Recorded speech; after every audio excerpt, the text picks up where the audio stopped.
नमस्कार, मैं हूं नीरज मेहरा और आप देख रहे हैं जनता की आवाज यानी लोग टुडे। हम बात करेंगे राजस्थान में राजस्थान सरकार और निजी स्कूल संचालकों के बीच चल रहे विवाद को लेकर, फीस वसूली को लेकर। जहां निजी स्कूल संचालक धरने प्रदर्शन पर है, वहीं राजस्थान सरकार का कहना है कि वो अपना काम करे और फीस में कटौती करे। इसी बीच एक नया विवाद खड़ा हो गया है। निजी स्कूल संचालकों का आरोप है कि मंत्री जी उनकी स्कूलों के लिए धंधा शब्द का उपयोग कर रहे हैं, जो कि सरासर गलत है। और इस धंधा शब्द को लेकर निजी स्कूल एसोसिएशन NISA ने मंत्री गोविंद सिंह डोटासरा के खिलाफ 10 करोड़ रुपए की मानहानि का दावा ठोक दिया है।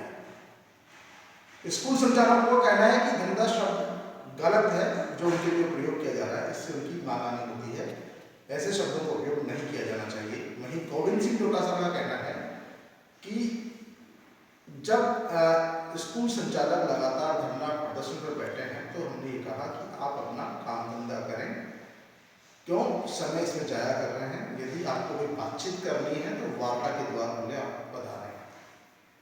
मेरा सबसे बड़ा यहाँ पे सवाल यह है कि आखिरकार इस संसार में कौन व्यक्ति धंधा नहीं कर रहा है, कोई रोजी रोटी कमा रहा है जिस भी काम से, भले ही वो नौकरी कर रहा हो या भले ही वो कहीं स्कूल चला रहा हो, अखबार चला रहा हो, टीवी चैनल चला रहा हो या फिर प्राइवेट जॉब कर रहा हो। सब आदमी अपनी रोजी रोटी कमाने के लिए काम धंधा करते हैं। काम धंधा शब्द एक कॉमन वर्ड है जो हर व्यक्ति के लिए उपयोग में होता है। कभी भी किसी से बातचीत करेंगे तो आम बोलचाल की भाषा में काम धंधा ही निकलता है।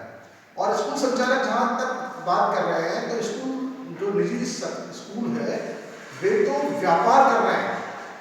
आज की तारीख में जितने भी निजी स्कूल चल रहे हैं वो खुले तौर पर व्यापार कर रहे हैं। बच्चों को हालांकि 5 सितारा सुविधाएं दे रहे हैं, तो उसके बदले में वो बच्चों के अभिभावकों से मोटी फीस भी वसूल करते हैं। किसी किसी स्कूल की तो एडमिशन किसी लाख रुपए है। प्रेप में पढ़ने वाले बच्चे, दूसरी क्लास में पढ़ने वाले बच्चे की एडमिशन फीस लाख रुपया। और फिर मासिक फीस की बात करें तो कहीं पे 15,000 रुपया, कहीं पर 10,000 रुपया, कहीं पर 12,000 रुपये, कहीं पर 6,000 रुपया। तो क्या ये धंधा नहीं है? उनका व्यवसाय नहीं है, उनका कारोबार नहीं है, ये उनका कारोबार ही है, ये उनका व्यवसाय ही है। वे कोई सेवा के लिए नहीं बैठे हैं, राष्ट्र सेवा नहीं कर रहे हैं। वो बच्चों को पढ़ा रहे हैं तो उसके बदले में मोटी फीस वसूल रहे हैं। वो नो लॉस नो प्रॉफिट में काम नहीं कर रहे हैं।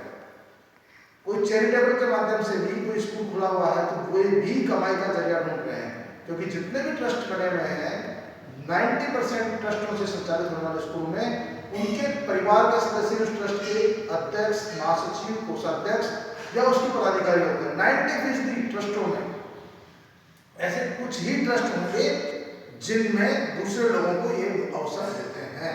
और ट्रस्ट की स्कूलों में फिर भी मान सकता हूँ कि मैं वहाँ पर कम से कम अभिभावकों का शोषण नहीं होता, बच्चों का शोषण नहीं होता। लेकिन प्राइवेट स्कूल वाले तो 100%, 100%, 100% अपना व्यवसाय करते हैं। व्यवसाय को चलाने के लिए वो फीस वसूली करते हैं, इसमें कोई दो राय नहीं है, इसमें कोई उनकी मानहानि भी नहीं है। उनको स्वीकार करना पड़ेगा, वे कोई सेवा करने के लिए नहीं बैठे। वो जितना पैसा स्कूल चलाने के लिए लगा रहे हैं उतना ही पैसा अभिभावकों से वसूल करते हैं। और हमारे शिष्टाचार बस जो भाषा में जो हम जिन शब्दों का उपयोग लेते हैं उसमें कोई भी व्यक्ति ये कहता है कि हम काम धंधा कर रहे हैं। ऐसे में मैं कोई मंत्री जी का पैरोकार नहीं, लेकिन मेरा सबसे बड़ा आरोप यह है, सवाल यह है, क्या निजी स्कूल संचालक सेवा कर रहे हैं? सेवा कर रहे हैं तो क्या कोरोना काल में जब पूरे 9 महीने से स्कूलें बंद है उसके बावजूद वो पूरी फीस वसूली के लिए अड़े हुए हैं? क्यों? उनके 9 महीनों में पानी बिजली के खर्चे नाक के बराबर हुए हैं। और इस दौरान उन्होंने कितने शिक्षकों को पेमेंट किया है? ज़्यादातर स्कूलों में जो अध्यापक है उनको 60%, 40%, 50% पेमेंट किया जा रहा है। तो बच्चों के अभिभावकों से भी 30% कम वसूलेंगे तो उनको देने के लिए कोई मना नहीं कर रहा। और वैसे भी सबको नोटिस भेज के, SMS कर करके, सोशल मीडिया से मैसेज डाल के फीस वसूली करनी है, फीस वसूली करनी है। हाँ, कुछ स्कूल है जो ईमानदारी का परिचय दे रहे हैं, उन्होंने सरकार के आदेश की पालना की है, उन्होंने 20% कम फीस वसूल की है। लेकिन बहुत सारे स्कूल ऐसे हैं जिन्होंने सरकार के नियम कायदों को दरकिनार कर दिया और पूरी फीस वसूली की है, अब तक की पूरी फीस ले ली है। परीक्षा फॉर्म तब भरने दिए गए हैं जब अब तक की बकाया फीस उन्होंने जमा की है, और इसके बाद फिर इस तरह का विवाद खड़ा करना सरासर गलत है, क्योंकि वे कोई बहुत बड़ा उपकार लोगों पर नहीं कर रहे हैं। एक प्रेप क्लास में पढ़ने वाला बच्चा, एक पहली क्लास में पढ़ने वाले बच्चे के अभिभावकों से भी वो हजारों रुपया मासिक फीस का वसूल करते हैं। तो ये व्यापार नहीं है, ये काम धंधा नहीं है, तो फिर क्या है? इस तरह से अपनी बातों में अपने शब्दों को तोड़ मरोड़ कर सिर्फ सरकार को कटघरे में खड़े करना ही कोई बहुत बड़ी बात नहीं है, क्योंकि भाई तुम लोग भी व्यापार कर रहे हो, सेवा नहीं कर रहे हो।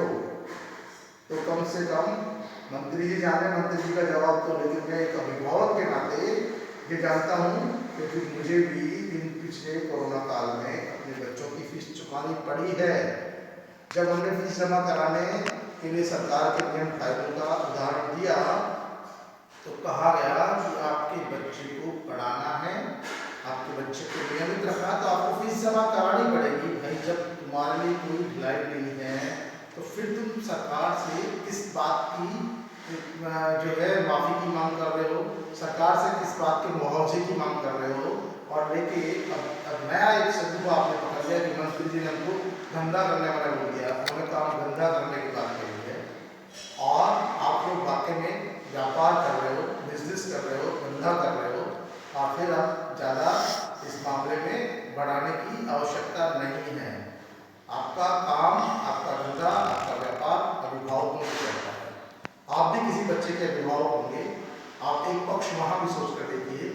हम ये नहीं कह रहे हम भी निजी स्कूल संचालकों के पक्षधर हैं, लेकिन आपने हकीकत में फीस वसूल की है, और आपको अगर नहीं की है और तो आपको कुछ माफ़ करना चाहिए, 30% 35% माफ़ करना चाहिए, इसमें कोई दो राय नहीं है।